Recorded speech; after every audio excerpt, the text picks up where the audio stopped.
Oh my goodness. Good morning, everyone. Hello, hello, hello, hello. We are live. Hello, somebody's in the room. Go over to the chat and let me know who's here with me. All right. Well, good morning, good morning, good morning. Hello, everybody.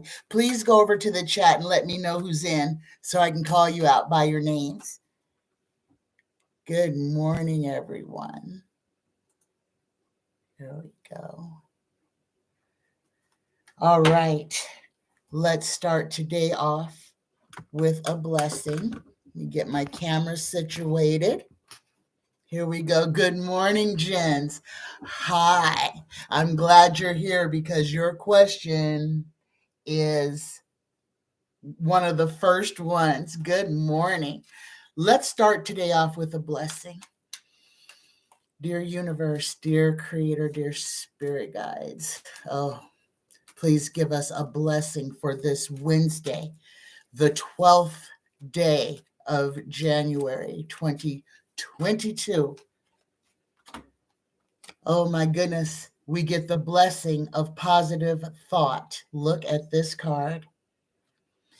Each time you notice a negative thought cross your mind, stop and consciously replace it with a positive one.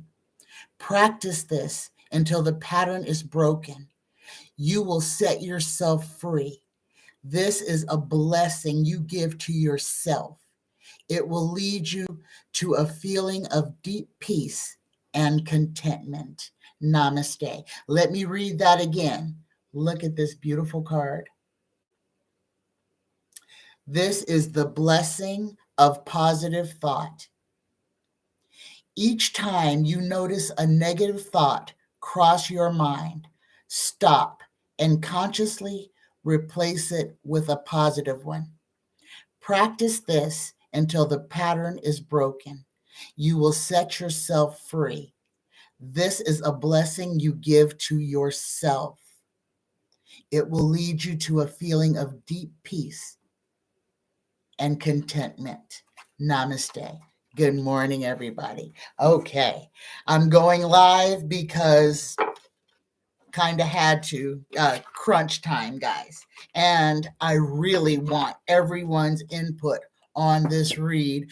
Good morning, vcoolwater. Good morning, Shamika, Jennifer, Jerry. Oh, thank you, Jerry. Good morning to you. And oh, yes, yes, God does hear our answers. Yes, yes, yes. Oh my goodness, 1845, 6:45 in the UK. Thank you, Jennifer. Hello, hello, hello. Oh, I'm so glad everybody is here. I'm going to jump right into the first couple questions, though. Okay. First question I got is from Denny. Denny wants to know, will America ever have universal health care? Every rich nation in the world has universal health care. The Americas, the United States of America is, I think, one of the only ones that does not take care of its population whatsoever. And I know the UK is kind of following the footsteps of what the Americas are doing right now. And the UK, it's so sad because your healthcare system was what everybody aspired to. And now it's being torn apart in place of money, to make money off of people's illness, to keep people sick. And this is what everybody has to realize. Big pharma, big medical, keep us sick to keep them rich. All the medications that we take to treat our illnesses are to treat the symptoms. They don't create cures. They create customers. If they created cures, nobody would have to go back to the doctors. So they put you, this is another part of the system of slavery that we are in. They create placebos to treat our symptoms, but not to heal us, okay? But let's get back to the question. Will universal health care ever come to the United States of America? Here we go.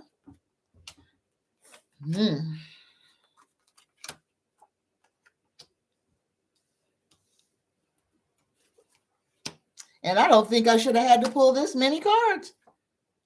Oh my goodness. Okay, this is a full pull. And the first card we get is the Empress. Mystery, secret, doubt, pregnant with possibilities. But, okay, there's something there, but we don't know what it is yet. It's still hidden. What's next? We get the Seven of Swords in reverse. The Seven of Swords upright. Now, this is the little thief. This is trying to get away with everything you possibly could. The Seven of Swords in reverse is good advice, okay? Counsel, instruction, slander, and babbling, okay? So, okay, I'm getting it now. Okay, slander and babbling. Every time the concept for universal health care comes up, it is shouted down. And this is because people are getting paid to make sure that, and I'm talking about in Congress and in the Senate, these people are being paid by special interest groups, big pharma, big medical, to delay universal health care, to delay it. Now, these hospital systems are beyond rich, and they get rich by bankrupting us. Okay? If you have insurance, let's say you have your insurance through your dealer, through your employer. Okay? When you go to the hospital, you have to meet a copay.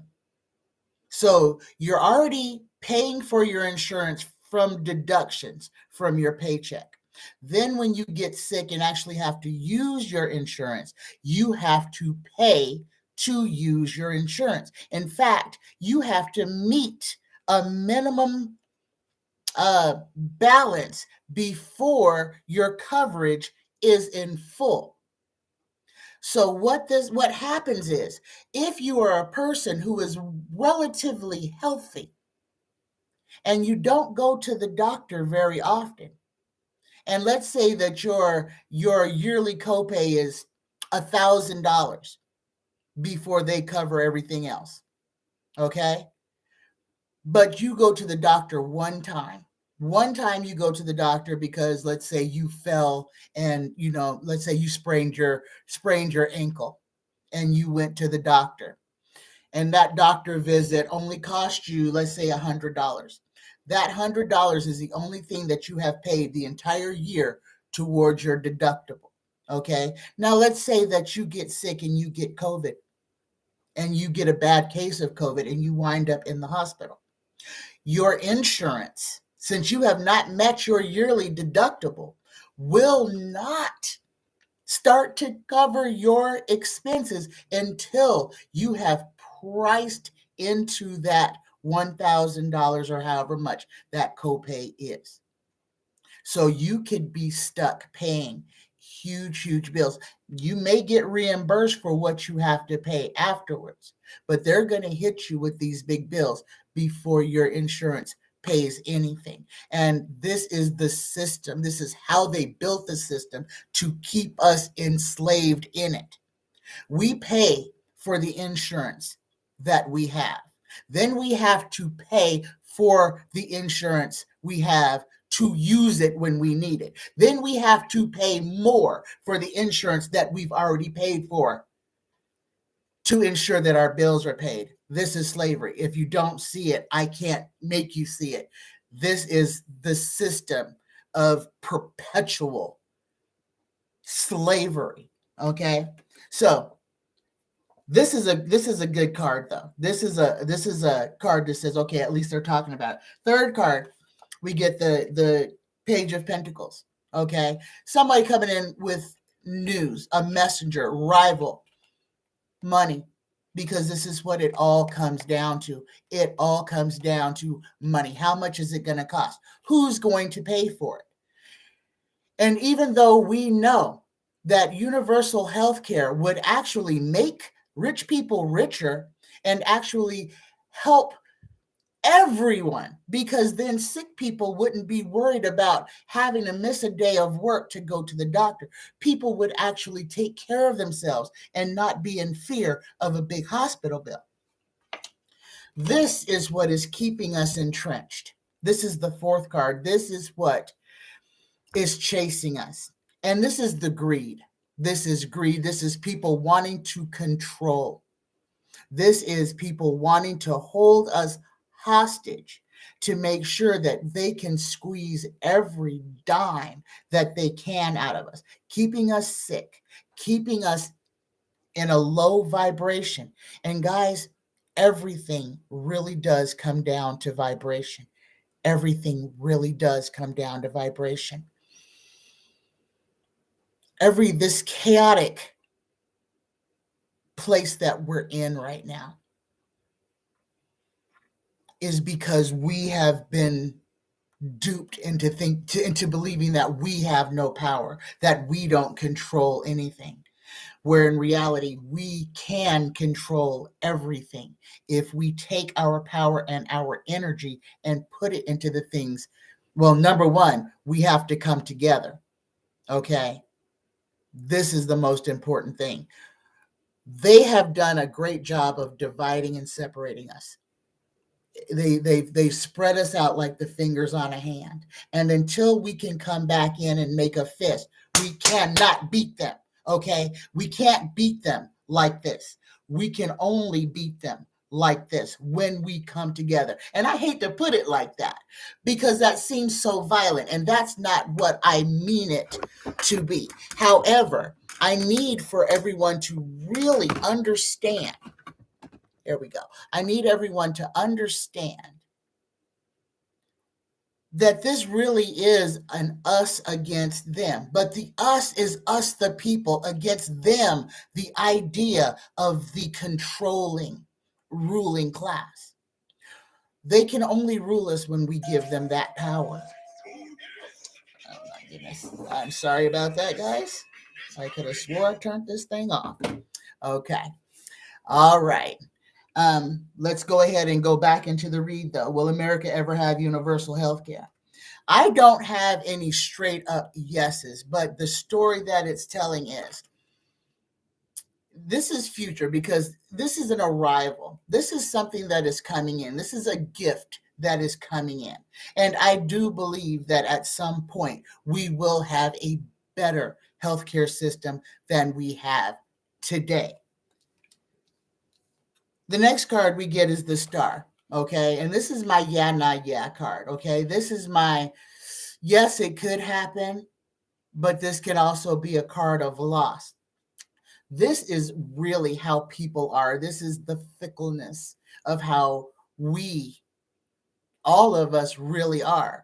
We really want the best for ourselves, but we are unwilling to do the hard work that it takes and to step back, look at ourselves in the mirror, and actually see who are the ones that are allowing these problems to perpetuate.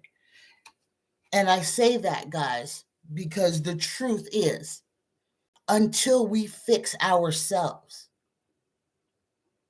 we're going to have a hard time fixing the world, because the way that we see things, that's our reality. That's our reality. But our reality has to be based on fact, on truth. If you base your reality on just what you hear or what you watch on television, and you do nothing to step out in the world with your eyes open and feel what you're experiencing, until we can look ourselves in the mirror and say that we're the problem.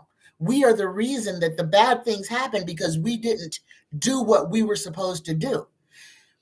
And guys, don't don't get me wrong. I'm not saying everybody has to get up off your chair and go out and go protest or go march or go rally.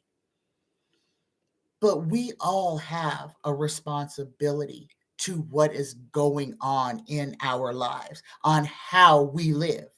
We elect people. And there's the problem, because the elections are nothing but a popularity contest. I want you to think about this. All these people who are put into these positions of power are only there because they were the most popular. We say, oh, I like the way that he talks the best. Most of these people have no substance, have no experience. Some of these people have no business being in the positions we have put them in. We have put morons into position of power. Rand Paul, moron. A doctor of what? Podiatry or skin or something, that is telling people that listen to him on COVID as people in mass are dying. And he's telling you, don't look up. Don't believe the truth. No, believe me, the liar. Believe me, because I'm popular with this group of people. And that because I'm saying what you want to hear, listen to me, not the truth. And this is where it's at, guys. This is where it's at. My next card is the Hierophant. Okay. And the Hierophant always gets back down to the nitty gritty. This is the government. This is religion. And I hate to say that religion and the government are two sides of the same dirty, nasty animal, but they are. Okay. They go hand in hand. One hand washes the other. The reason that this country is sought to be built or founded on religious or Judeo-Christian tenets is because that's how they want you to think about it, so that they can write the rules that way, even though it's not written that way. But the perception of it is, because they keep repeating the lie. They repeat the same thing over and over again, okay? Over and over again. They keep it going so that they keep us off kilter, so that we don't know what's going on. Okay, my last card on this, we get the Bird of Paradise, the nine of Pentacles. Again, money, money, money, money. This is future, though. This is the final outcome. Okay, and this is having more than enough. So, Denny, I'm gonna say, at some point in the future, we will have something close to universal health care. But that is only going to come after we, the people, stand up and demand that it comes. Otherwise, it's going to languish, because people will drag their feet, because the rich want to continue to make money the way that they are making their money. I'm going to get off this question now. Let me go into the chat and see what's going on over here. Hello, everybody. Let me see. Spirit Beyond the Stars. Hello, Jennifer Campbell. Hello, Rolanda. Roland, hello. Let's see who else is here. Jerry. Hi, Jerry. Oh, hi. Okay. Let me see.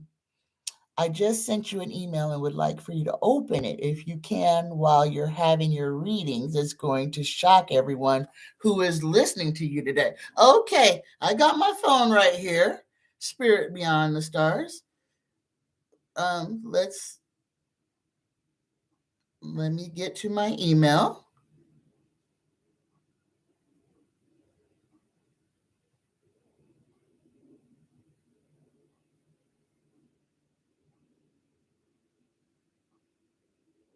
Let me see. Oh, I think this is it. Open Smart News and read. Revealed the billionaires funding the coup. Brain trust here. An article you should read and pass to everyone. Let me see. Let me get it open. Is this the one? Spirit, is that you? Is that you that sent me this to look on Smart News? Just hit me with a yes or no in the comments real quick if this is you that sent me this.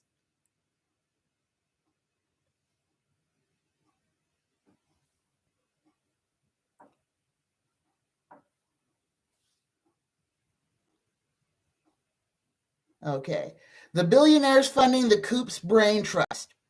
Conservative media donors, including the DeVos and Bradleys, are pumping big money into the Claremont Institute think tank that fueled Trump's election fraud fantasies. And there's a big old picture of Betsy DeVos. I'll show you here what I'm looking at. Okay. The Claremont Institute, once a little-known think tank, often confused with the liberal arts college of the same name. Let me get this.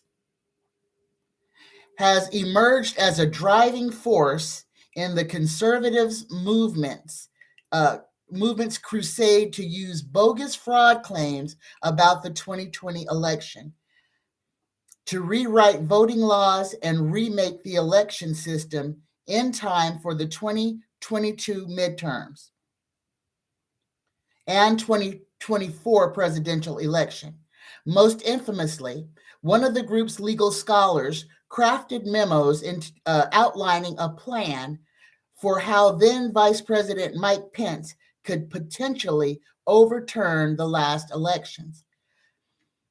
Conservative megadonors like what they see. The biggest right-wing donors in America made major contributions to Claremont in 2020 and in 2021, according to the foundation's financial records obtained by Rolling Stone.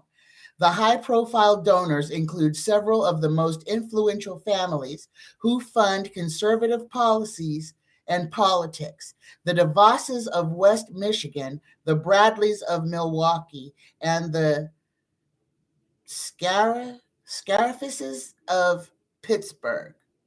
Okay. The Dick and Betsy DeVos Foundation donated $240,000 to Claremont in 2020 and approved another $400,000 to be paid out in the future. Oh my goodness. The Bradley oh my goodness, hold on. I accidentally hit it. The Bradley Foundation donated $100,000 in 2020 and another $100,000 in 21. And Sarah Scafie Foundation is who belongs to Richard Mellon. Scafie supplied another $450,000 to this institution in 2020. See, this is what I was talking about, guys. They are buying and selling. These are the receipts that are going to be needed to put these people in jail. Betsy DeVos was working for the government. She quit her job on December 6th during the insurrection, or when it kicked off. It was either on the 6th or the 7th that Betsy DeVos and a couple of other people quit. They funded the insurrection. They put into work all this stuff that is going on, guys. Like I said, there are memos. If any of you guys, I happened to catch it on YouTube last night. I happened to catch Rachel from MSNBC, Rachel Maddow. And they were showing the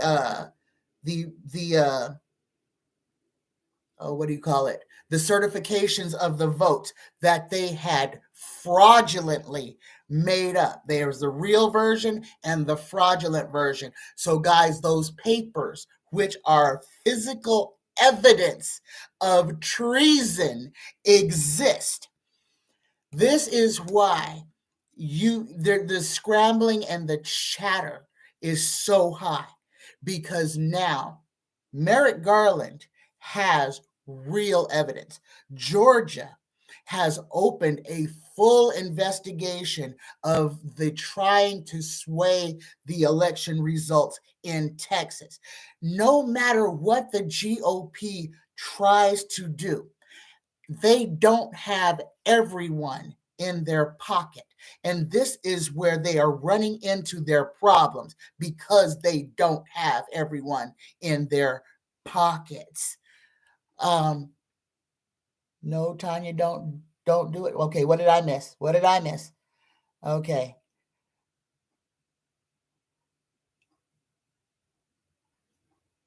They can only rule us if we allow them to, but if we pull together, we can win. That is true. The ruling class they can only do stuff to us if we allow them to do stuff to us. If we don't allow them to do stuff to us, they can't do anything. And if we come together, do you guys see how much they are trying to keep us apart? They try to keep us apart by race. They try to keep us apart by sex. They try to keep us apart by who we choose to love. They keep dividing and dividing us to make it harder for us to stand together. They have us nitpicking other people's lives to have something to disagree with them about. The one thing that we have to do is look at ourselves. We cannot judge anybody else's life until we take stock and judge ourselves. In fact, ourselves is the only person that on this planet that we can judge. That's the only person you know well enough to say anything about, good, bad, or indifferent. But if you are pointing, this is what I was told when I was a little kid. When you point the finger at somebody, there's 4 fingers pointing back at you. 1, 2, 3, 4. And this way, they are all pointing back at you. So when you point the finger at somebody, realize that you're putting yourself on display. You're illuminating who you are when you point the finger at someone else. If you have something that is valid, that needs to be said, that needs to be brought to the surface, that will come out of you with all the vigor that it needs to. The only things that need remembering are lies. You never have to remember the truth. You never have to remember the truth. You know what day your birthday is. You don't have to think about it. You know what your name is. You don't have to think about it. But when you make something a lie that you have to justify, then you have to remember the lie. And you have to remember the lie that you had to remember the lie. And it goes on and on until it tumbles downhill. This is where we are. The lie that Trump won the election is why we're all here. The lie. The fact that this person did not win the 2016 election. That was Vladimir Putin. Okay? This is what people need to understand. During Trump's presidency, some of the people who were in place actually did make things better, made things stronger. And we all saw the moment when Trump realized that he had not purged all the good people from his cabinet, from his administration, was when on November 3rd of 2020, the person who was over the security of our elections came out and said, this was the most secure election in history. And what did Trump do immediately? He fired him, got him out, made him shut up, don't talk anymore. That right there, everything could have stopped right there.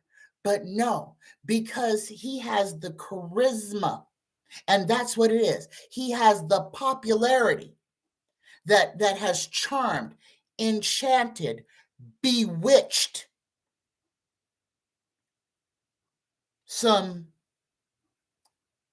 a whole segment of our population. This lie was allowed to sail along on top of the oil skin that was placed over the water of truth. Okay? That's how this is continuing to go on. Let me go back to the questions over here.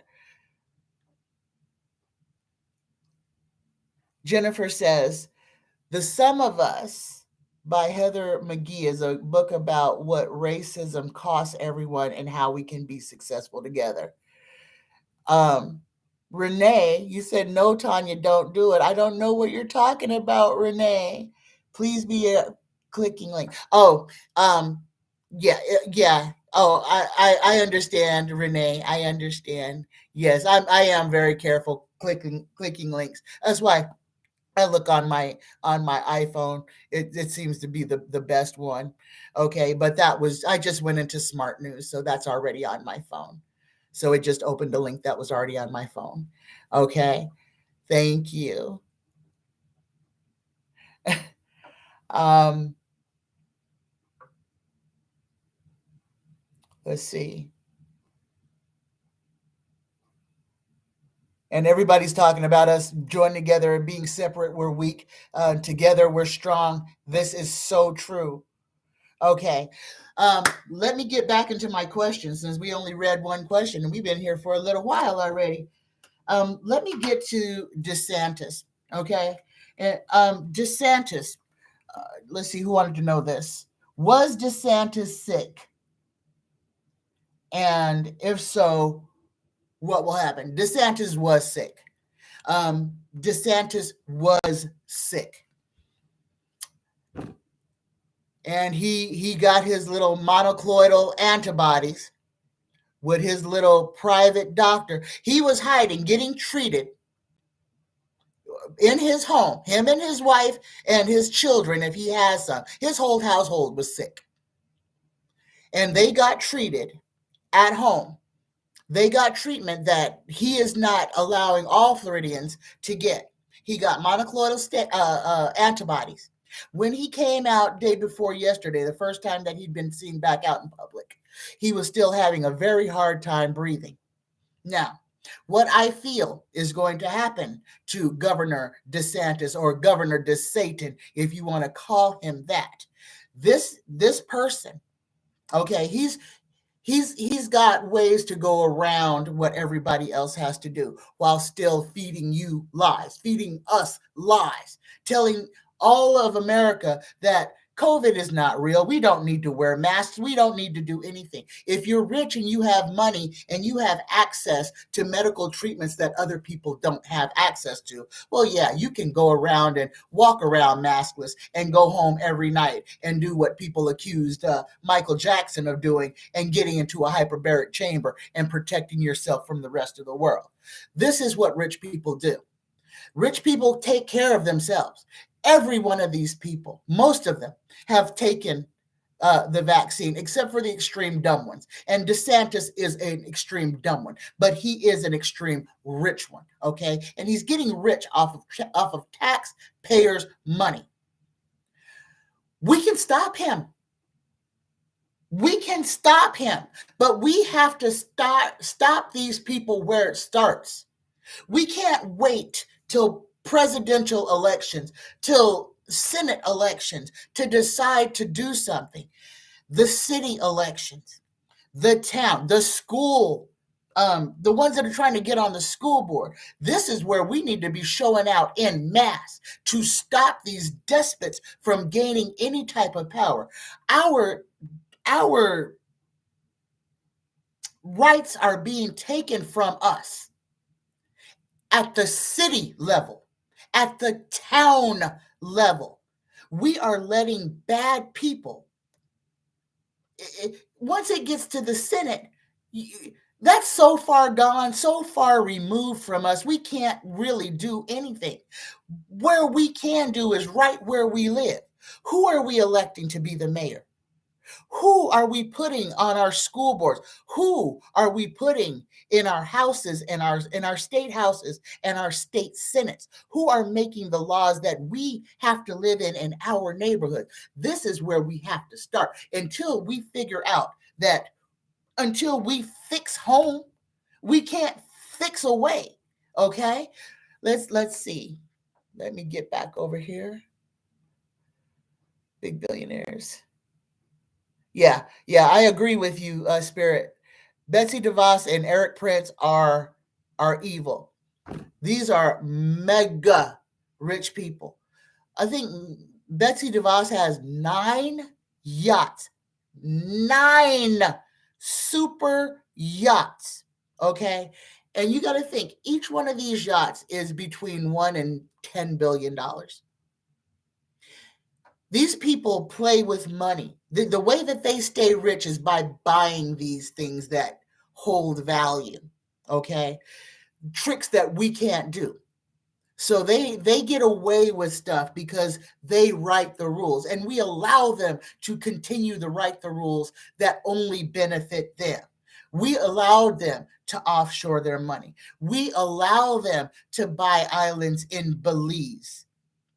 We have allowed all of this to happen because we have allowed these people to literally go into Congress and become prostitutes for whoever has the biggest wallet, because this is what's going on. We're expecting all these people to have our interests at heart when they have lined up outside their door donors that are saying, I'll give you $100,000 if you will just introduce this bill and keep this one from coming up. We have a Congress and a Senate full of prostitutes, whores. They are willing to sell their soul to the highest bidder. They don't consider our needs. The reason that we don't have universal health care, whores. The reason that we are taxed to death, whores. Prostitutes in Congress taking money from big business. So much so that they even said big business has given us so much money. Big business is now a person. They have rights. Big business has rights because the prostitutes have received so much compensation. I'm sorry. Let me bring this back in. But this is the truth, guys. The people that we put into power, these people are not qualified. Some of them aren't qualified to walk your dog. Most of these people are not intelligent. They won a popularity contest. Some of these people, a whole lot of them, are felons. Because you can be a felon and run for president. You can be a felon and be in the Senate. You can be a convicted felon and be in the House of Representatives. But you can't be a convicted felon and go rent an apartment.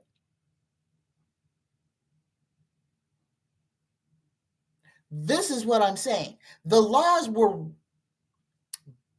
made to protect the worst. Just put it that way. The laws that these people that allow them to get where they are were made by them so that they could get where we are. And here we are like little rams beating our heads against the wall saying this is not right. But we've allowed them to put this into law. And the things that we need to have made into law, like a woman's right to control what happens to her body, we leave up to be placed on the legislative table, to be kicked around like a woman's body is something that's up for debate, which is slavery. That's saying that the woman has no control over her own self. Until we understand this, until we see this, we can't grow out of it. I'm going to jump back over here and see what everybody's saying. Spirit says, just they think because that they quit before, that they quit before. Okay, Spirit Beyond the Stars is talking about Betsy DeVos quitting right after the insurrection, saying that they think they're safe because, they clutched their pearls. Oh my gosh, I didn't think that was going to happen. These guys knew exactly what was going to happen. In fact, they wished it was worse. The fact that Ashley Babbitt got shot, I think, is what turned the tide of the insurrection. When she got shot, a lot of people snapped to reality and realized that what they were doing was illegal. Follow me here. That one shot that rang out, that woman's body hitting the floor and people screaming. Now, all these people who don't want nothing want ambulances. They want help. They're screaming. This woman is bleeding. She's dying. That snapped a big population of those people into awakeness to see what was really going on. Had she not been shot, had they been successful in breaching the Congress doors, what we are doing today, it would be completely different, because the outcome would have been completely different. Lawmakers would have died. Mobs would have run in there and killed, harmed, trampled lawmakers. This is the truth. If she had not died, this would be 100 times worse. And the fact is, that's what the GOP wanted. They wanted them to get through. They wanted this. This was an attack on our democracy, on our very freedom. We have a whole faction of people sitting in Congress that do not care about your life, my life, or anybody else's. They care about their bottom line. They care about the power that they can maintain, and they care about what they can do to change America to be what they want it to be. And that's very dark. It's very dark. If you just think about it for a second, what they were actually calling to happen, what they are still calling to happen, because they are still on their little Trump train. They're still doing this. Okay. Let me get over here again. We are living through historical times. Some of this is unbelievable. DeSantis is evil. That is true. Local elections and public office positions are where the cancer of these corrupt, bad actors begin. And that's it. Thank you, Jens. And that's what I'm trying to say. We can't get a hold on everything until we get a hold on the stuff where we live. And that's the stuff that we can actually transform. It's outside our window. It's outside our door. We have to get involved on the ground floor. Weed out the crazies. Weed out. We have to. We have allowed them to take everything away. I'm going to bring this to the education, to our children. We have allowed them to take art, to price a lot of children and families out of children even being able to participate in sports programs. There's no art. There's barely a music program. All the things that actually bring out the creativity, that the beauty that this world was built on, was not built on by somebody knowing who the third president was, or how to make X, how to figure for X. No, we learn through empathy, compassion, being together, understanding our innate talents, revealing the things that are hidden inside of us. At one point in schools, I'm old, so a lot of you, if there's any young people watching that were born in the 80s, 90s, okay, the programs that you had to be paid for in a lot of instances. When I was in elementary school and even in high school, it was free. If you wanted to be in the band, you signed up for the band. If you couldn't afford, if you didn't have your own instrument and you needed one, you got given an instrument. Your family didn't have to go into debt to buy you a $600 trumpet. Okay? Art was a class that we took. Everything was provided. First day of school, the only thing that you had to show up with was you. I don't think you even had to show up with a pencil. Everything was provided for us. Everything. They have not chipped away. They have broken off chunks of where we were 40 years ago. Because I'm in my 50s, guys. I'm in my mid 50s.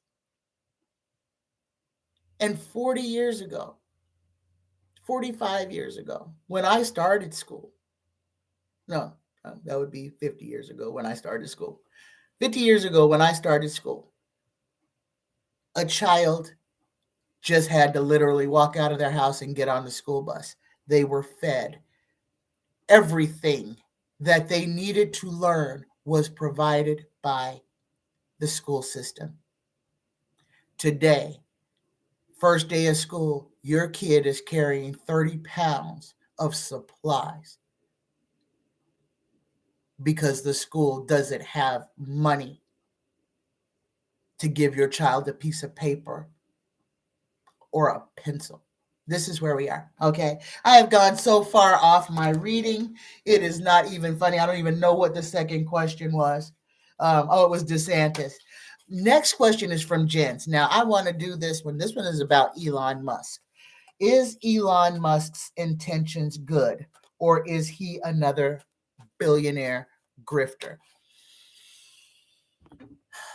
Okay.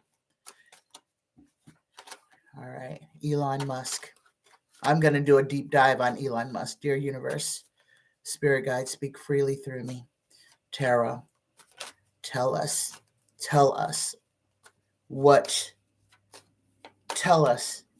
anything that we need to know about Elon Musk.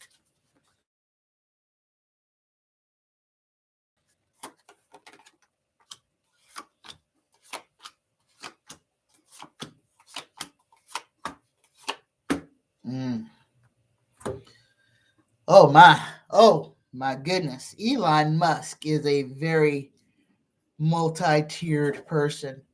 Okay.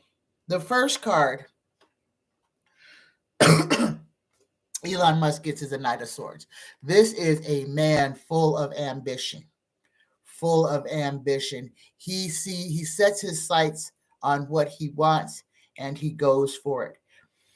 And it doesn't matter if anything gets in his way. He will go over it, under it, around it, or through it to get what he wants.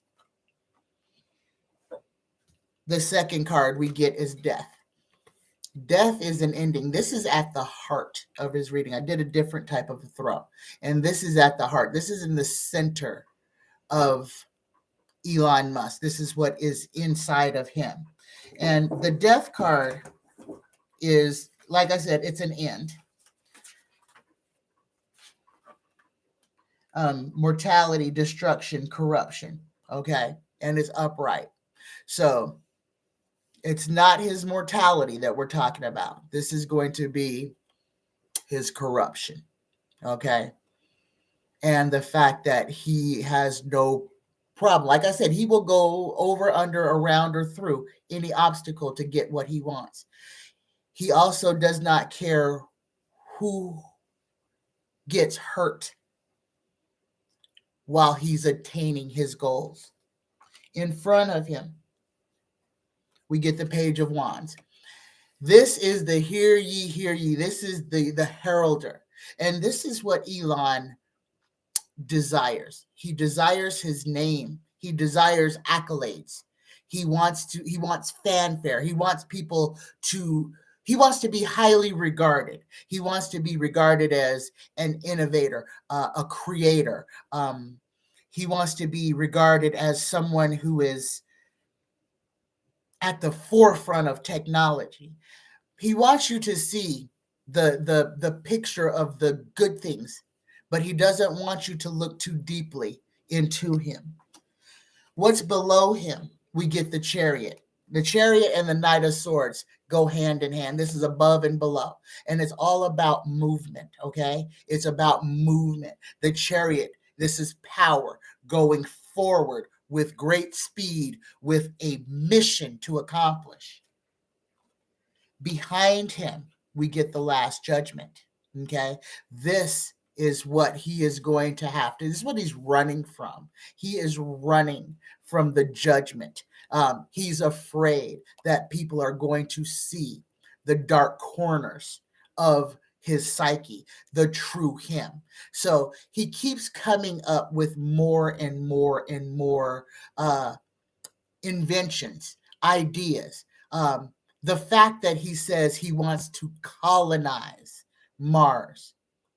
Words matter. Colonize means to take over, to take from. Okay? We don't know who's on Mars.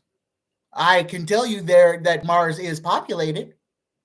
Elon Musk wants to go and colonize another planet, to go and take over another planet, just like what happened here in the Americas. And how did that go? We're still fighting. We're in the debris of colonization now.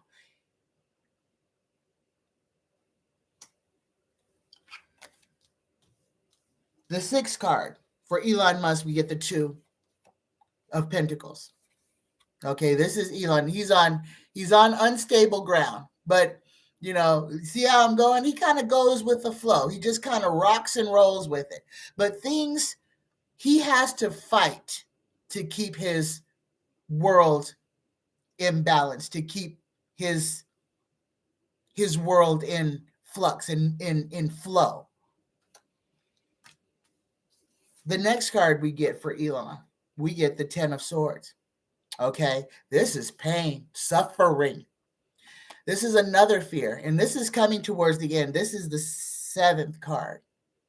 Okay, he's had a lot of heartache. He's had a lot of loss. But when we have hard things that happen in our life, we are meant to learn from them. It doesn't seem like Elon takes his lessons very well, and he's going to be finding himself in more difficult situations. The next card for Elon, we get the Eight of Cups in reverse, which is gaiety, happiness. So, and the one thing that I want you guys to realize, that Elon Musk, a billionaire, has only had one pentacle card come up in his whole draw. Okay, only one. So this one, this is gaiety. This is a happy person. This is actually somebody who wants to give back. So inside of his psyche, there's duality going on in him. There is a lot of duality going on inside of Elon Musk. He wants to be a good guy. He doesn't want people to really know who he is, but he wants everybody to portray him, to see him as a good guy. The last card that we get for Elon, we get the Victory card. Now, he's a successful billionaire. He's already victorious. If he died today, he would die as one of the 3 richest people in the world. So he has been successful in everything that he has done. Some people are born literally with a Midas touch. Elon Musk was born with a Midas touch. The question, though, is Elon a decent person, or is he another billionaire grifter? And what I feel in Elon, there is a war going on inside of Elon. Okay, Elon knows that he himself could change, could improve the lives of so many people. He's also part of the 1%. And it is, I want to say, it's almost like a world agenda to keep poor people poor, to keep the slavery system in place. And Elon is a part of that. So Elon is another billionaire grifter. He has the power to change so much, but he won't. He has an internal, there's an internal battle going on in him about it. This is why his relationships are the way that they are, because he is embroiled in a war within himself. He's greedy, so it's hard for him to give, but he's embarrassed that he's greedy. It's duality inside of him. He is two wolves fighting themselves inside of his own psyche. Okay, I hope that answers your question, Jens. All right, that was great. I enjoyed that. All right, the next question is from vcoolwater. This is another one I want to jump into. And guys, like I said, I don't watch television. I watch about 3 other readers. I'll tell you who I watch. I watch Linda G. I watch Hogarth, and that crew. All of them. I like all of them. But I watch them as a collective. I watch Tarot Down Under, Lena Rodriguez, and I watch the other Aussie tarot with the blonde hair. I can't think of her name right now, but that's about all I watch in readers, guys. And I'll come across them and I'll skim. So, but I really don't know, what all the stuff is. I can tell you what I feel is going to happen with this Pluto return. So the vcoolwater's question is, the return of Pluto and the United States, what does it mean? What does the return of Pluto and the United States? Spirit guides, please speak only truth. Tell the people what they need to know. The return of Pluto in the United States.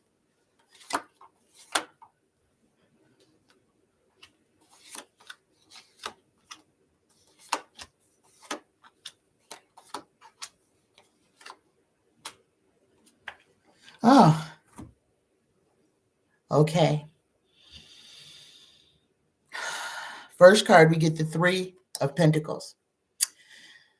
Now, this is meetings, money, people making discussions about the state of how things are going, making plans to keep things moving. The second card, we get the Emperor, a strong, great man, great person. This is something that is a leader. Money and truth have to be identified. Money has to be separated from truth. Information will be coming in swiftly. We will be fighting misinformation. We will be fighting ignorance. We will be fighting misunderstandings. We are in a state of pain, peril, chaos. It's causing us harm as a collective. The return of Pluto. It's like bringing everything back to the day it was created. Pluto takes so long to make a revolution around our galaxy. So much has happened since. The world has changed so much. We've fallen off. People are concerned about the return of Pluto because it's a change. This is change. It's a change. It's a physical change. It is an eternal change. Internal change. It is a change on a grand scale. It's going to be a change of the way that people think, the way that people view things, especially each other. The last card we get on this is Justice. This is a return. What I feel is going to happen is that with this shift, because the planet wobbles, all this movement changes the way that we feel. It changes our emotions. When the tide changes, our emotions change. The word lunatic, people going mad in full moon phases. This energy is real. The things that affect our bodies, the planet's movement. And guys, all of religion is based on what is happening in outer space. The sun is the Son of God. Okay? If you just, those planets are the disciples. It is all astrology, astronomy. Our lives are so intertwined in the energies that create and sustain the cosmos. The return of Pluto to the United States, the face, the shadow, the umbra, is a return literally to the birth state. It is a chance to right the wrongs. It is an internal cleansing. Come to Jesus if you want to. Awakening. Change is the word. It is the word. Everything will change. It will grow. It will metamorphose the way we think, what we believe, how we even see ourselves, our understanding. The return of Pluto is like a mirror coming back around to face you face to face. You get to see who you are. You get to see what you have made of the time that you have spent from the time of birth till it comes full circle. And this is where we are. We are coming full circle. This is an opportunity. It's also a necessary, because this culling that is going on with COVID, this taking apart, ripping apart, dismantling, that's what this is. Tearing apart. It's bringing everyone down to their basic instincts. The longer that it goes on, and it's going to touch every facet of our lives until we awaken to see what is in front of us to see. The return of Pluto is the return. This is the chance for us to literally right our wrongs or fall completely into the abyss. It's our opportunity. It is where we are given the opportunity to look at ourselves, what we have created, to take stock, evaluate, and to either step into the future and move forward or to fall back into the abyss. I hope that answers your question, vcoolwater. Thank you for that, though. Like I said, I have no idea, so that's what I was told. My next question is about Liz Cheney, and I'm going to do a deep dive on Liz Cheney. Okay? Liz Cheney is going to run for president. Oh yes, she is definitely going to run for president. This is basically why she was born, why she came to this planet. She is, however, doing her work on her end. Now, I'll go ahead and do the same thing I did for the last question. Please tell us all that you can tell us about Liz Cheney, her intentions, and where she is. Spirit, universe, speak freely, speak clearly, speak truthfully. Liz Cheney. Oh, okay.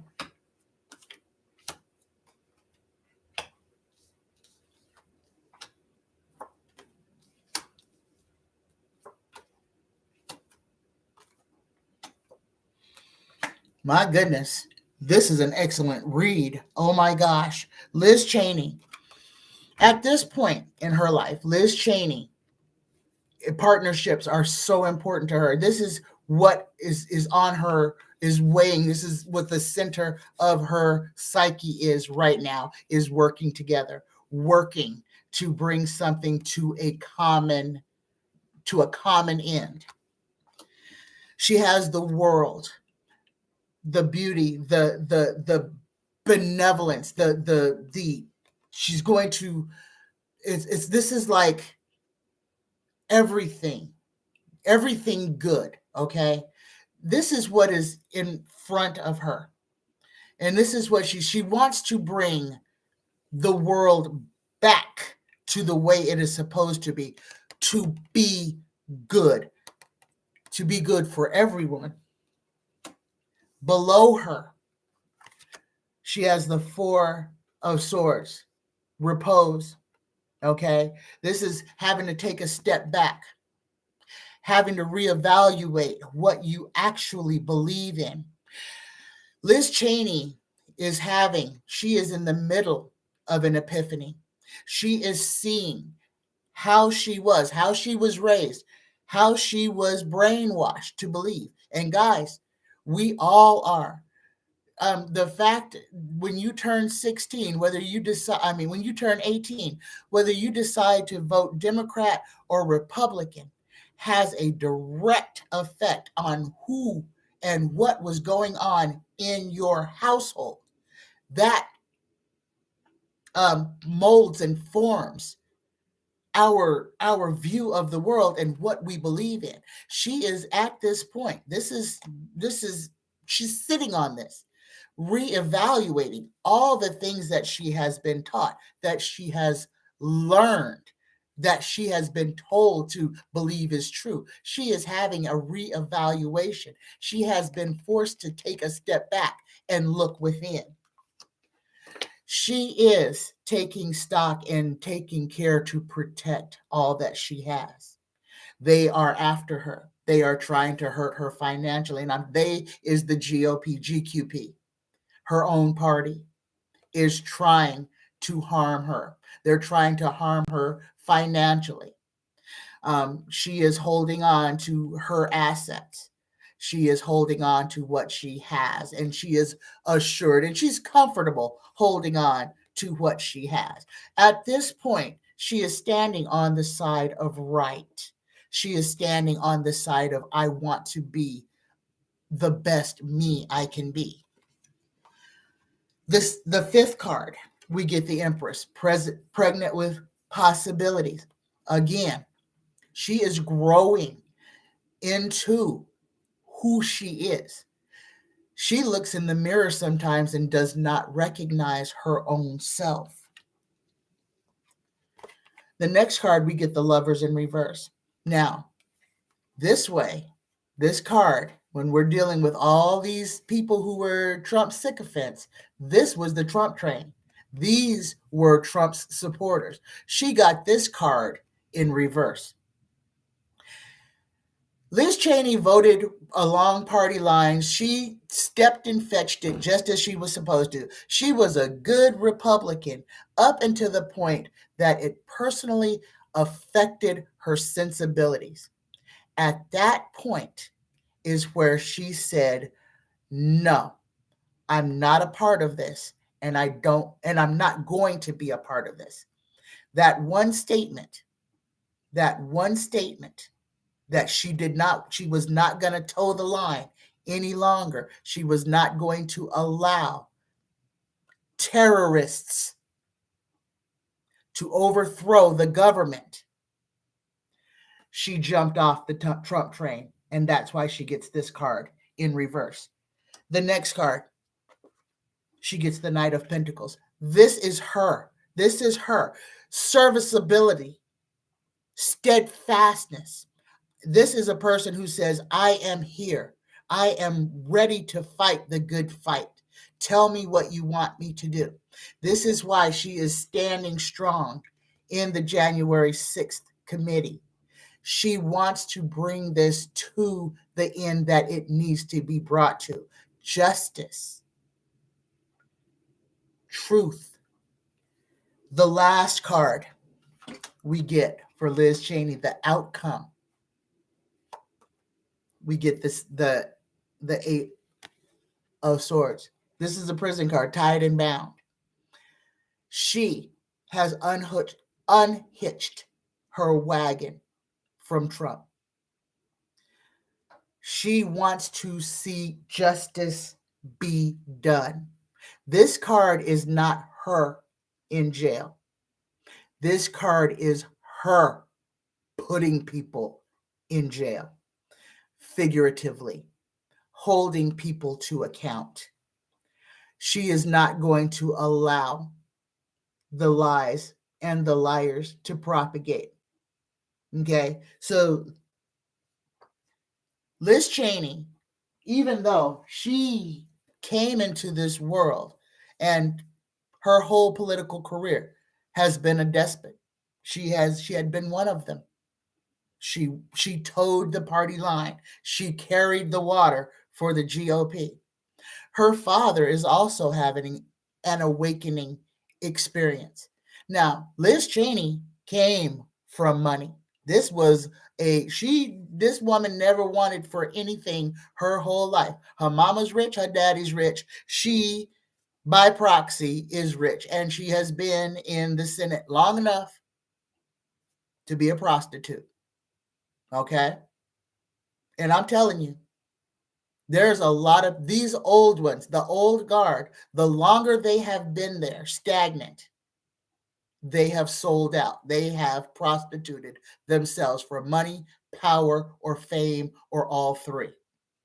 Okay? They have.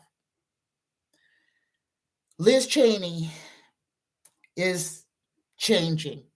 She's changing the way that she feels. She's changing the way that she sees things. She is unlearning some of the things that she was brought up with.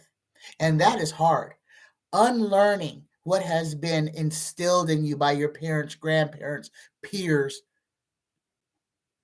is a hard thing, especially when you look in the mirror and say, that kind of made me a bad person, or I was doing really bad things to people, or stopping people from living their own dream.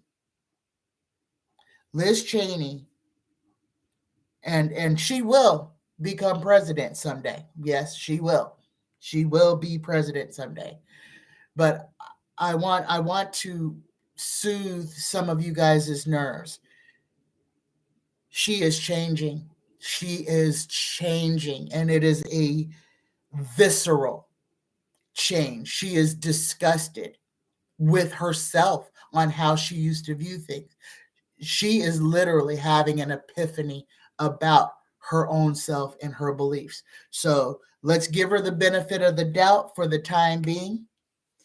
And all we can do is send good, loving, positive energy. Positive energy. You can't take positive and turn it into negative. Okay?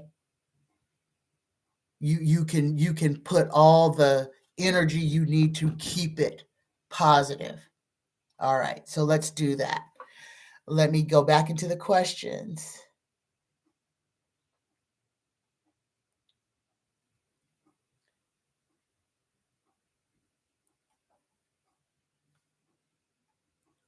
Somebody had a new grandbaby. Oh, Linda Sandoval. Hi, Linda. Congratulations. Hi, Sylvia. Hello.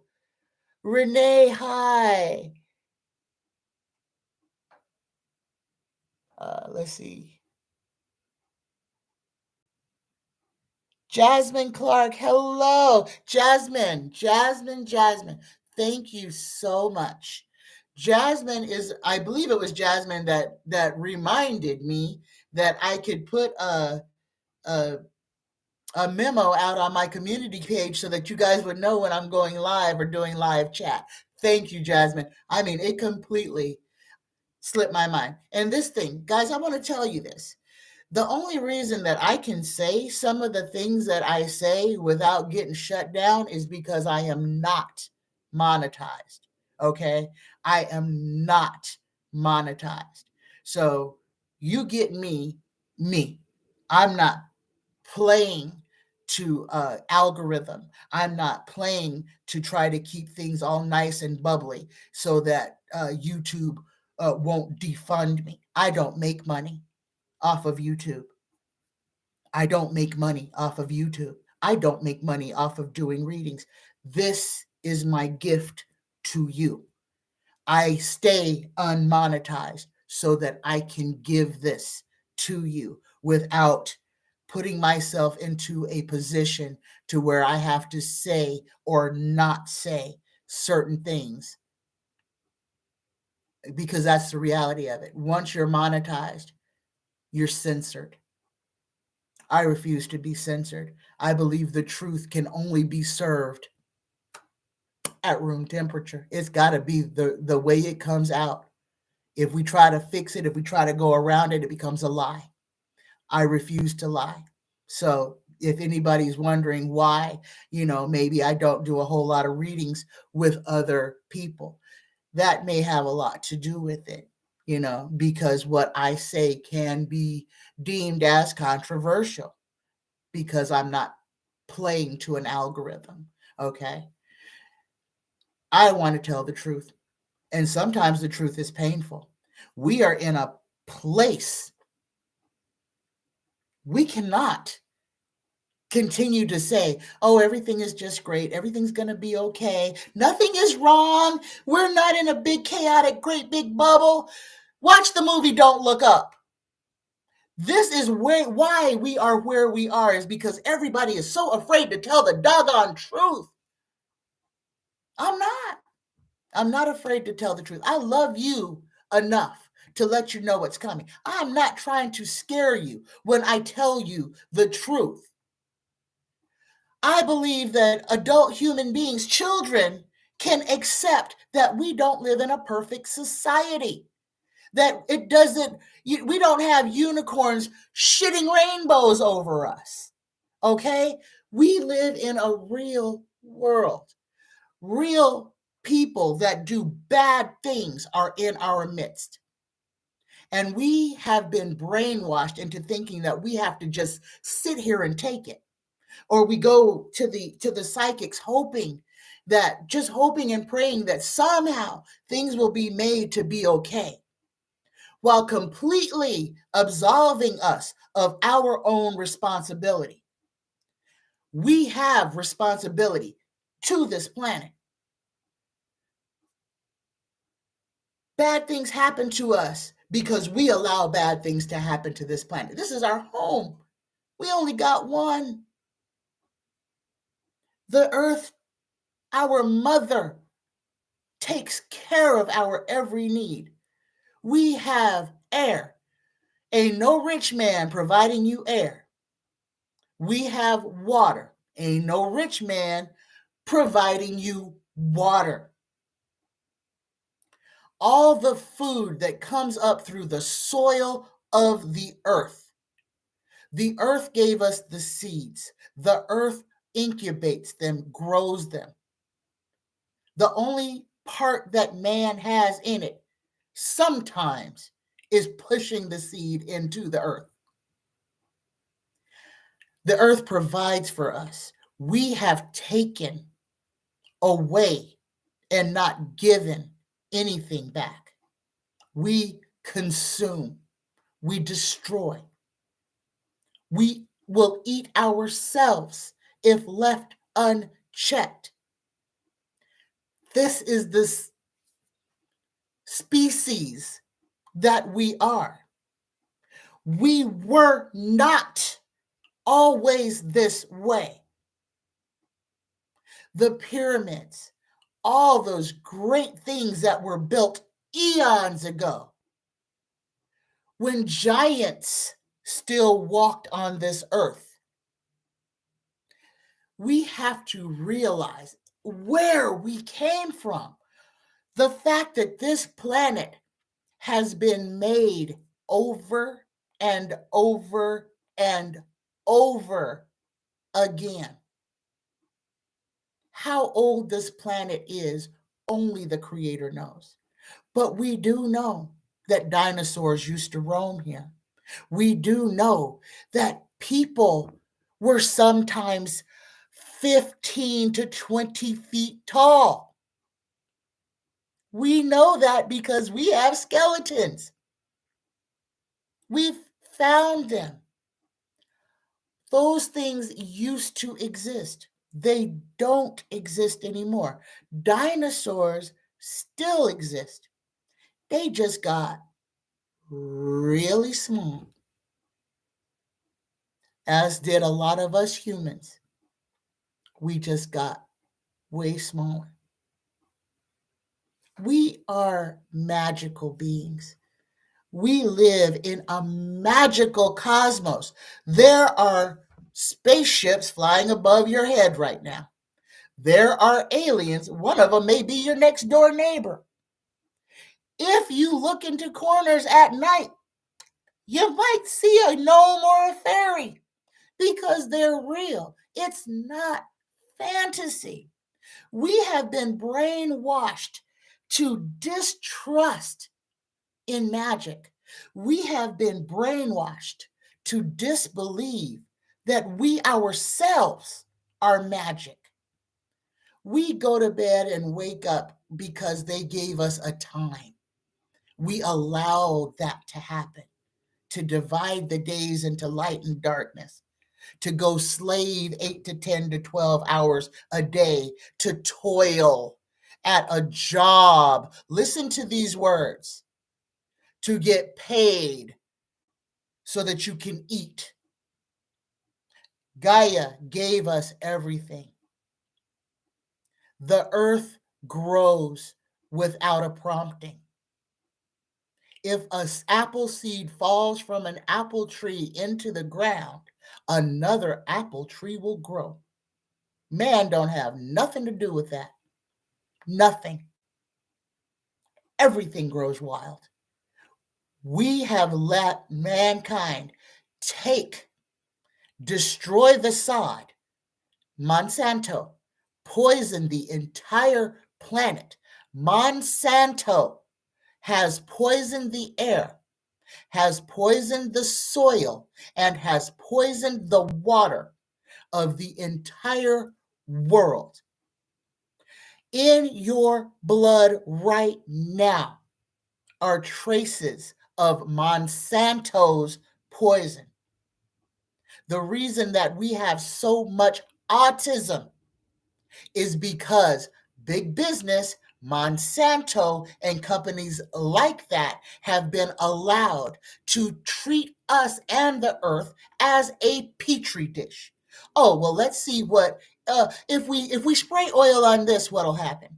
If we introduce these chemicals or pesticides, what will happen?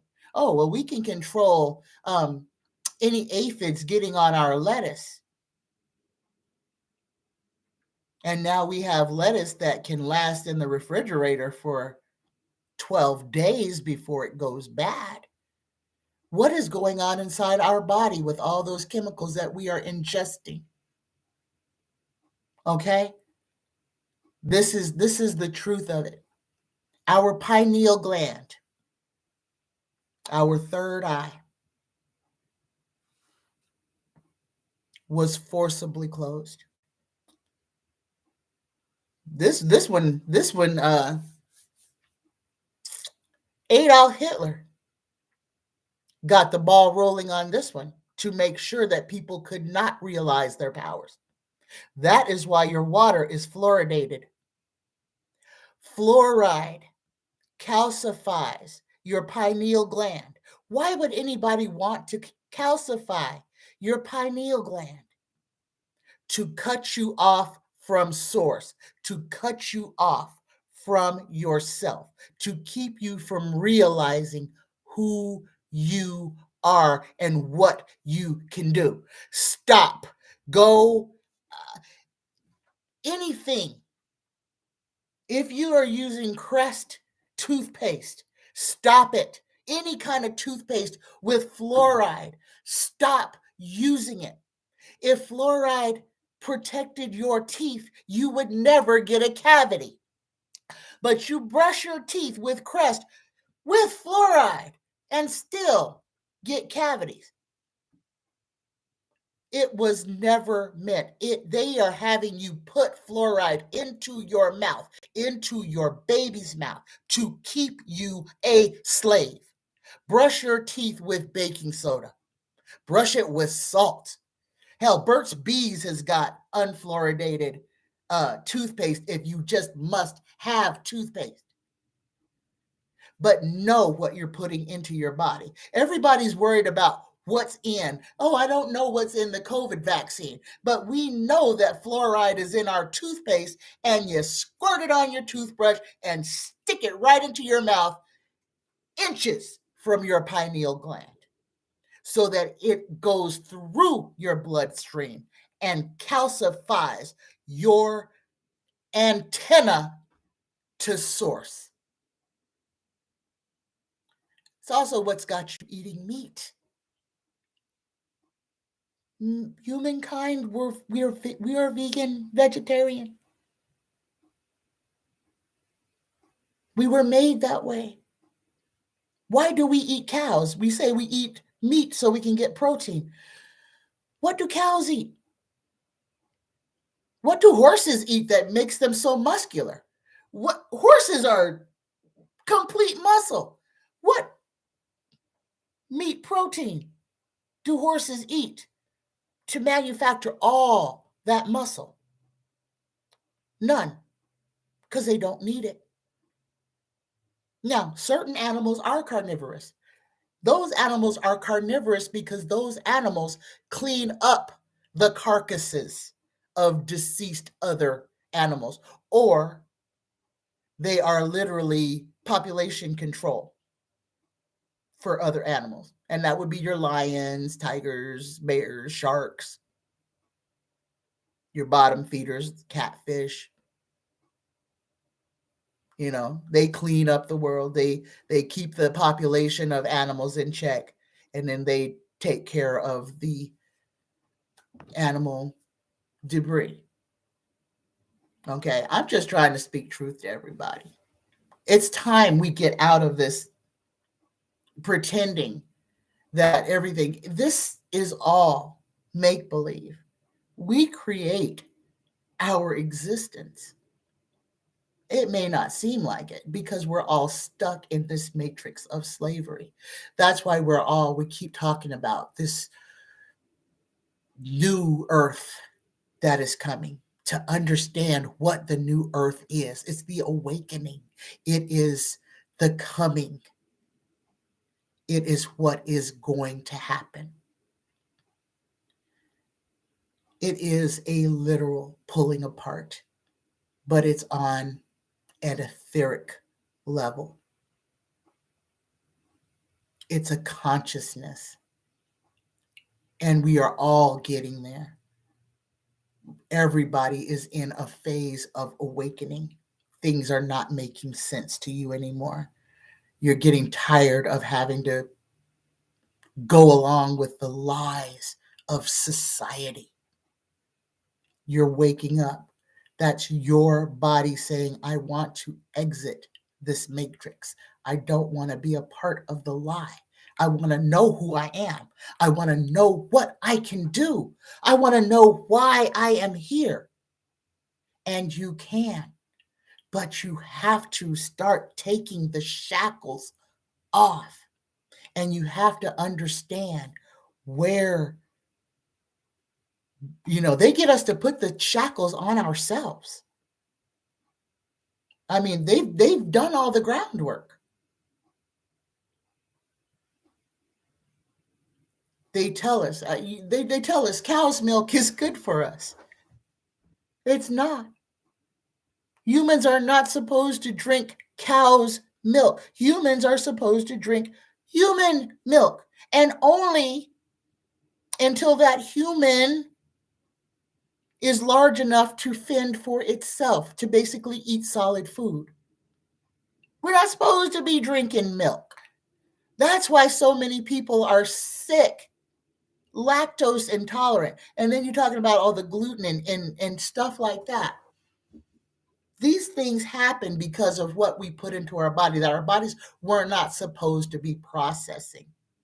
The stomach ache, the bloating, foul smelling feces after eating cheese and milk and meat, being sick, bad skin. The meat that they feed you, that they put in the supermarkets, is pumped full of antibiotics and who knows what else. You don't know if those animals were sick prior to them being harvested. And we bring it in. And I'm not throwing shade on anybody who is not vegan. I am just trying to illuminate the bars of slavery that they have us in. And once you can see your cage, once you can see your prison cell, then you can start to work on extricating yourself from it. Thank you, Michelle. Thank you, Michelle. Okay, go back over here. Let's see. Spirit says, I wish Liz Cheney would have spoke up when she first found out about January 6th before it ever happened, because she did, if she had knowledge of it. But yeah, they did. They had knowledge of it. But guys, I always talk about the Dunning-Kruger effect. This is smart people. Dumb people who think they're smart. Okay. Like I said, these people in Congress, none of these people, none of them are geniuses. They are only where they are because they won a popularity contest. Period. And then they stay where they're at, become grifters, sellouts, and prostitutes so that they can be as rich as possible when they finally get kicked out. Okay? And that's what happens. They get kicked out. Whatever she knew before the January 6th committee, and this is going to be important. Now, certain senators and congressmen were a part of the insurrection. They were in place. They had roles to play. Ted Cruz had a role to play. The other guy, I can't remember his name, had a role to play. They were supposed to raise the objections. This was rehearsed. They have paperwork. The other people who were just GOPers, Mitch McConnell told them basically, you go with you have the choice. You either follow the party, you vote with the party, or you take your chances on your own. So that's basically what he told them. They didn't tell him anything that was planned. So a lot of these people did not really know what was coming, besides everybody who knew that there was going to be an insurrection, because all of us knew. But we did not know the internal planning that had gone on. It was not every GOP person that was a part of this. There was select people who had roles to play. Liz Cheney was not one of them, okay? So she did what she did. She stayed on as long as she stayed on until it affected her sensibilities. In fact, actually, her sensibilities got stung during the insurrection, but she still remained true to her party until she couldn't swallow it anymore, until the vomit was too foul in her mouth. Okay? So everybody has to come to their place of truth. And how they get there, we can't. We're not a part of that. But let's just be happy that she did do a 360 and say, no, this is not going to happen. You're not going to get away with this. Okay. Let's just be happy that happened. Let's see. Got some. Let's see. Jasmine. Jen says, that sounds exactly like when Kirsten Sinema like Kirsten Sinema and Manchin, they both bought and paid for. She could give two shits when she gets voted out because she got that sweet, sweet corporate payoff. Yes, she did. Yes, she did. Oh my God, guys. I got to show you this picture. Hold on. I got to run and go get some.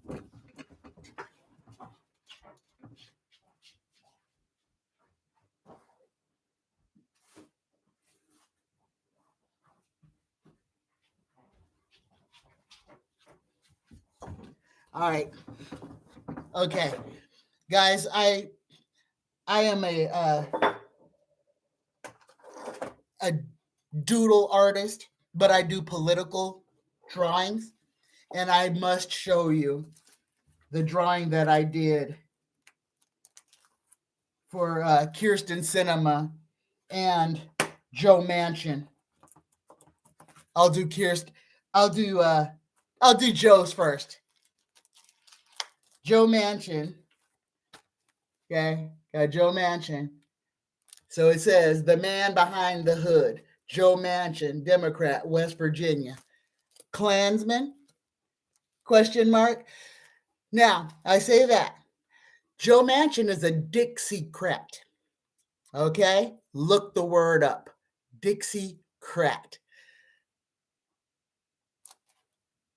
Oh my goodness, thank you. Somebody sent me money.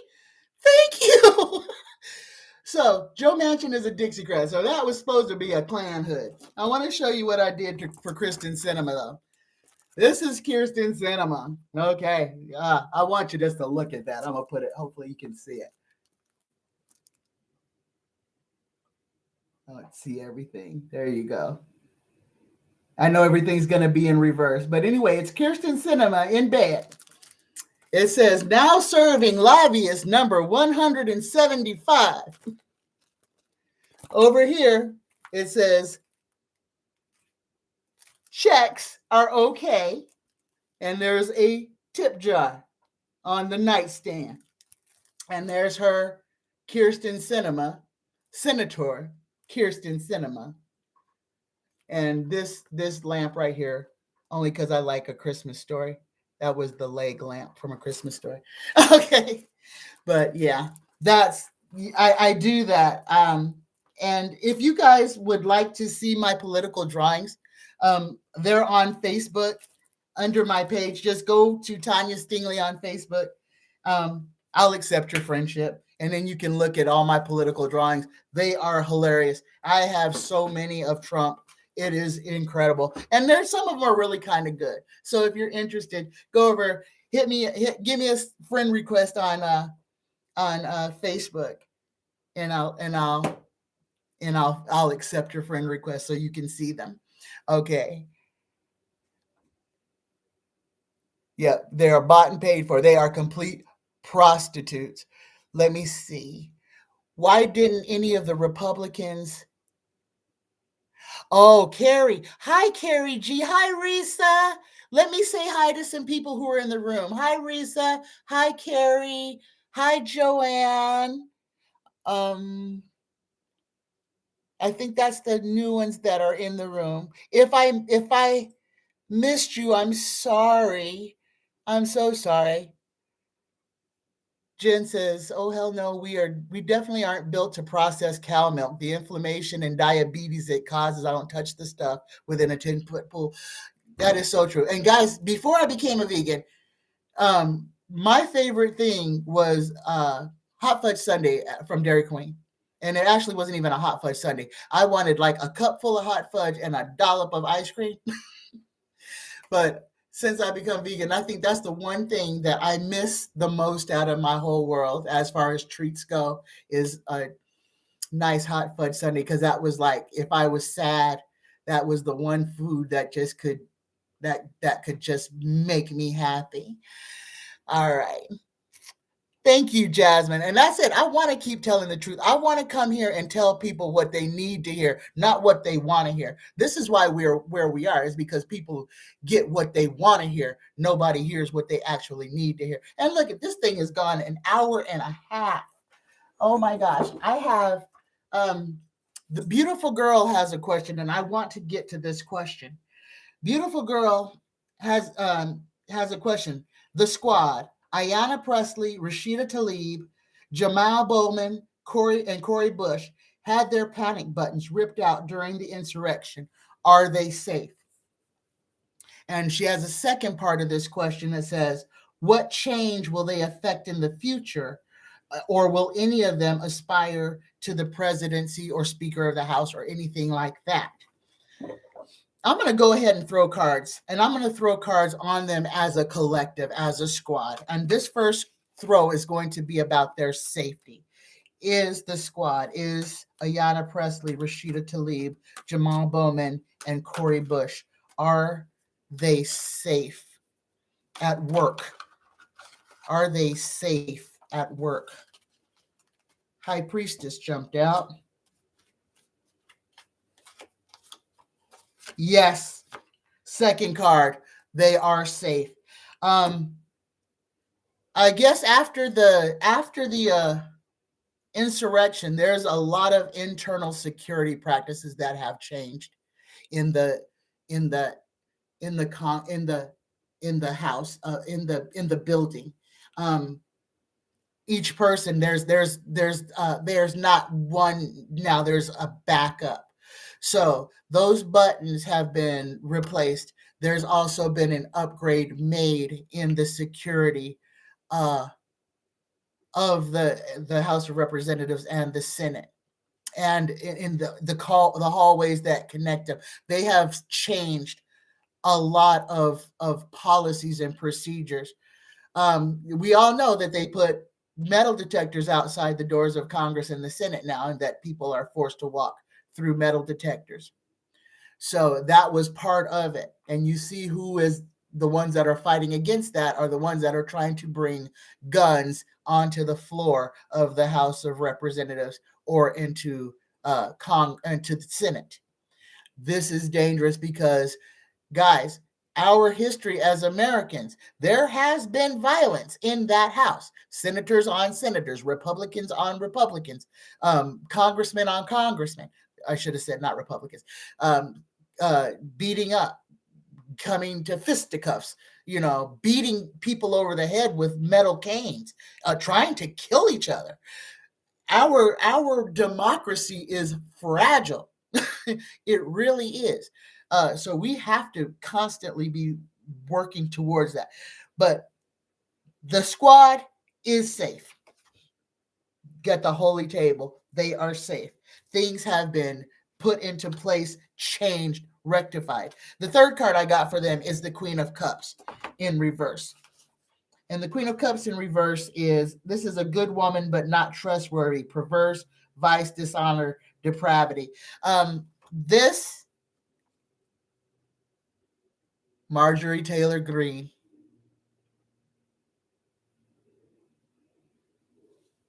That's Marjorie Taylor Greene. It's going to come out that she is going to her and Boebert and, oh my gosh, I want to say three male Republicans are going to be found to have given orders, instructions on what they needed. This was done by the Proud Boys. They knew where to go. They knew how to get in. They were targeting. It's going to come out. It's going to come out exactly who told them what to do, how they were told.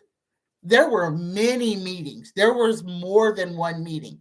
There were at least 3 meetings with logistics. There was planning. It's going to come out. It's going to come out. But the last card for the squad, look what they get. They get that serviceability. They are strong. They are steadfast. They are ready, willing, and able. And they are not afraid. They will stand and wait. They are prepared to do battle if necessary, but they are prepared to stand strong. So for the first part of the question, beautiful girl, they are safe. Now, they are safe. They were not safe on January 6th. They were not. They were in grave danger. Had anybody found them, any of them may have been killed, lynched, lynched, lynched in the halls of the Senate. Lynched. Okay. What changes will they affect in the future? Will any of them aspire to the presidency or Speaker of the House?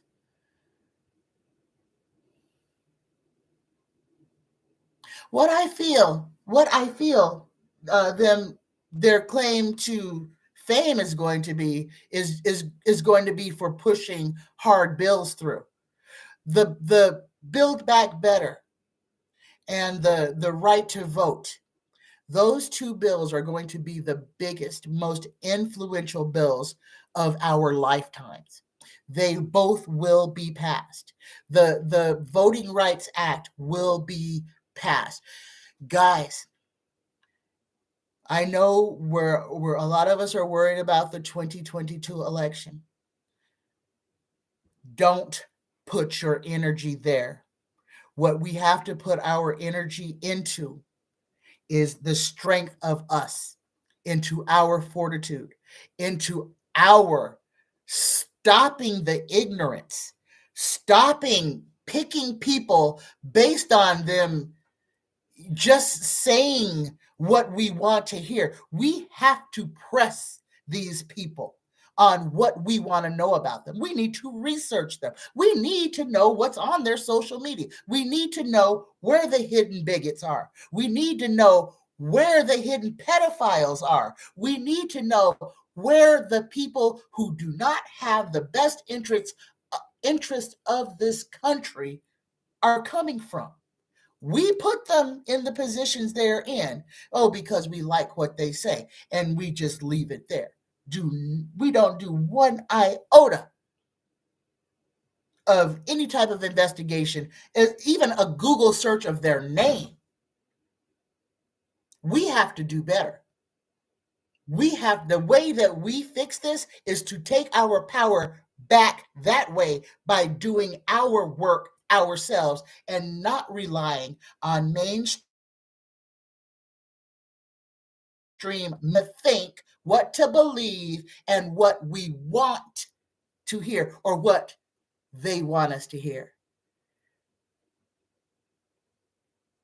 Okay, my connection seems to be getting a little shaky. Guys, I kind of believe this is YouTube about to kick me off. I've been on here too long. Let me go down the chat. Hi, Joanne. Oh, thank you. Thank you. Spirits be honest, the water in Oklahoma City has too much fluoride in it. And when I had my baby boy, he had damage to his teeth when they came in. Yes, your child is born with rotten teeth. Yes, with not enough calcification, calcium on in their body, guys, or too much calcium. The calcification of the pineal gland is for real. Okay. When you start to detox your pineal gland, easiest way to detox your pineal gland, number one, cut out dairy. Cut it out. Stop drinking it. Stop drinking tap water. And that's not even really going to help. But because even your bottled filtered water is going to have, but at least bottled and filtered water, it is filtered. So you're not just getting the straight poured in. I mean, your city literally takes capfuls of fluoride and dumps it into the water well, into our water system. Every city that has fluoridated water, that's how it happens. A person puts it in there, poisons, pollutes the watershed. Fluoride is poison. Let me see. Jasmine, Jasmine, did you send me that PayPal? If that was you, thank you so much. Jasmine asked, how do you send me a donation during live chat? My PayPal is PayPal me at Toy14Zena. And if you need a different go como se que. If you need another email instead of my Psychic Tanya 9, it's toy14zena@msn.com if they ask you that on PayPal. Thank you so much. I appreciate you. But yeah, if you would like to donate to me, it's through PayPal me at toy14zena. And thank you so much. Why is there ADHD? Joanne, excellent question. Hyperactivity disorder. We used to call that energy when kids were little. This is a direct result on how the environmental toxins, the food that we ingest, and the toxins that are in it. And I can speak for this one because my youngest child was diagnosed with ADHD when he was 5 years old. And I put my child, my baby boy, on Ritalin. He was on Ritalin from the time he was 5 until he was 11. And it was on and off a different, and it was, I was so against it. But I had to literally, I was backed into a corner because it was either medicate my child or he wouldn't be able to go to school. Okay? He was hyper. He was a little ball of energy. I think he was 6 years old, my little boy came home one day. And what I had found is that Tchaikovsky, when he would come home from school, I would put Tchaikovsky on the stereo. The Nutcracker Suite is what I would play for him. And he would be like a little pat of melting butter. He would sit there and his little stress would just literally, you could see it. His anxiety would melt from his body, and he would sit and listen to the entire suite and not move an inch. Okay? He came home one day crying, and he told me, Mommy, I don't like the way I feel inside. This was a little 5 or 6 year old kid. This was the medication that I was putting in my baby that was making him hate the way that he felt because he couldn't feel like him. He was energetic because he had energy. And we figure that that is a problem. So we need to medicate them to make a 5-year-old baby sit still so we can teach them their 1, 2, 3s. We have to take account of what we do. Am I still live? Am I even on here? Am I still on, guys? Somebody give me a yeah or no, because my thing is acting a little funny here. Okay. Oh, thank you, Joanne. But it was what I was putting into his body that was causing his problems. The attention deficit hyperactivity, spirited child syndrome. Instead of saying, hey, what can we do naturally? And what I did, I put him in wrestling when he was 6. I put him in karate. I put him in everything that kept his little body moving. And by the time he was 11, he wasn't on for the whole time. It was off and on. I was experimenting with it because I didn't know, but I knew I didn't want my baby behaving that way. And guys, Ritalin and stuff like that does cause little kids to have suicidal thoughts. Be careful what you are giving kids. Ritalin makes little children think about suicide. Have you ever heard a little kid say they want to kill themselves? A little baby. That was the poison that I, as his mother, his caretaker, the one who was supposed to have his best interest at heart, was giving to my baby because I trusted the doctor that my child had too much energy and we just had to do something to slow him down. We got to ask questions. We got to be demanding about what it is that we're going to give to our babies. But we also have to be doing something in the interim. Like I said, I figured out that I could completely calm my baby with music. And I used that along with the Ritalin. And I did. I broke them things down to where he was just getting a tiny little bit because I couldn't stand to see him not like himself, not like the way that he felt inside about himself. But this is the matrix of slavery that we have bought into, given all of our power. We gave our power to the doctors. We give our power to the police. We give our power to our pastors.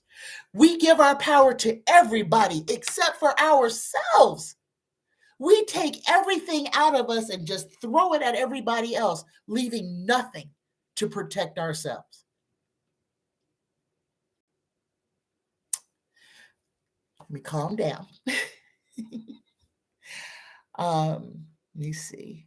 Thank you, Jasmine. Thank you, Joanne. Yeah, it was sad. And he's 31 now. And he is he's a beautiful man. Beautiful man. Beautiful man. And actually going through the same exact thing with his 11-year-old. You know, they're telling her she's, you know, and I'm like, don't put her on medication. Don't give her no medication. You know, it's like, try different things. Try, you know, reducing screen time, getting her involved, you know, taking her for hikes, you know, stimulating her mind. I think we let our little kids get so drawn into, we let the PlayStation and the Xbox babysit our children. And we have no idea what we are letting them be programmed with. And the Oculus for Facebook, your pretend world, guys, really? I mean, do we have to? They have been showing us movies about this our whole lives. And here we are. Woohoo, it's here. Let's strap in. No. Be very careful what you open your brain to. When you strap those Oculus glasses onto your head, into your eyes, that virtual world is plugged directly into your brain. It is manipulating you. That's all I'm going to say about that. That's all I'm going to say about that. Okay. So, Spirit Beyond the Stars, Tanya, you need to buy you a banana machine. You slightly freeze your bananas and make ice cream out of them. Ooh, that sounds yummy. I don't need to buy no banana machine. I make my smoothies in my Ninja. I'll just throw some bananas in there with all my berries. That's how I make my own sorbet that way. But it's delicious and it's, you know, cheap.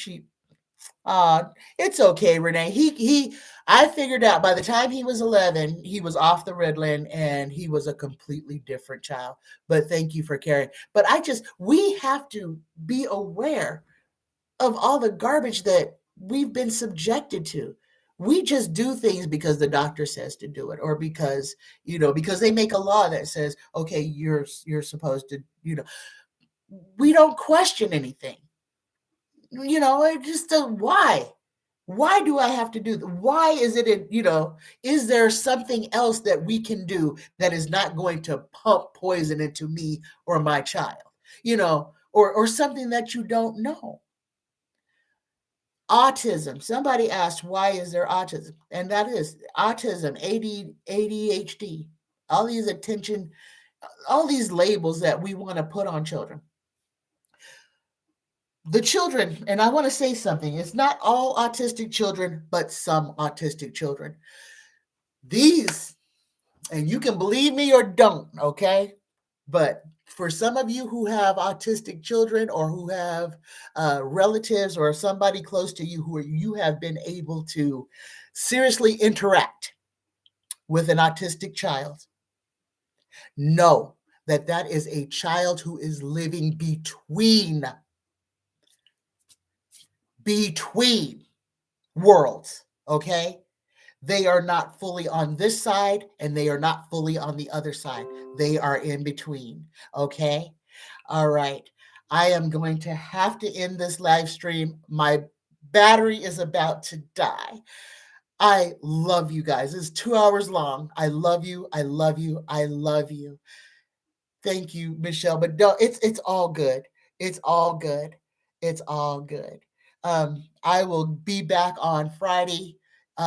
Please, if you have any questions, please, please, please drop them in the comment section below, and I will answer everything on Friday. I won't do a live on Friday, but I will do a live preview so that we can chat. I love you. See you in 2 days. Take care of yourself. Take care of yourself. Bye, guys.